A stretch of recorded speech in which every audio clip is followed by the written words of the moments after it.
केंद्रीय गृह मंत्री अमित शाह द्वारा बाबा साहेब आम्बेडकर के खिलाफ दिए गए बयान से राज्य भर में आक्रोश उमड़ रहा है। इस कड़ी में आज कल्याण में डॉक्टर बाबा साहेब आम्बेडकर राष्ट्रीय परिवर्तन पार्टी की ओर से शाह के खिलाफ जोरदार विरोध प्रदर्शन किया गया। इस दौरान प्रदर्शनकारियों ने शाह से माफी मांगने की मांग की है। केंद्रीय मंत्री अमित शाह यांनी जी संसद भवनामध्ये जी बाबासाहेब आंबेडकरांचा जो अपमान केला, एकरी शब्दामध्ये आंबेडकर आंबेडकर आंबेडकर ह्या शब्दामध्ये त्यांनी अवहेलना केली, अपमान केला। त्याच्या विरोधामध्ये आज आम्ही जिल्हा तहसीलदार कार्यालय कल्याण या ठिकाणी मोर्चा काढून निवेदन तहसीलदारांना दिलेलं आहे आणि अशा प्रकारे त्यांच्यावर अट्रॉसिटी ॲक्ट अंतर्गत गुन्हा दाखल करावा आणि त्यांना तात्काळ निलंबित करावं, अशा पद्धतीची देखील आमची मागणी आहे।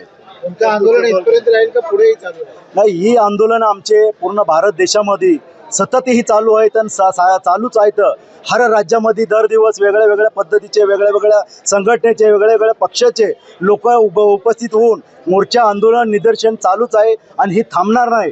जोपर्यंत अमित शाह माफी मागत नाही, जोपर्यंत अमित शाहला निलंबित करत नाही, जोपर्यंत अमित शाहवर अट्रॉसिटी अंतर्गत गुन्हा दाखल करत नाही। अमित शाह एक तडीपार व्यक्ती आहे, त्याच्यावर बरेचसे गुन्हे आहेत, त्यांच्यावर खंडणीचे देखील गुन्हे आहेत। अशा प्रकारचा व्यक्ती जी शपथ घेतो डॉक्टर बाबासाहेब आंबेडकरांच्या संविधानाची आणि त्यांचाच अपमान करतो, त्यामुळे त्यांना तात्काळ निलंबित करावं, अशा पद्धतीची माझी मागणी आहे। जय भीम, जय बुद्ध, जय भारत, जय भीम।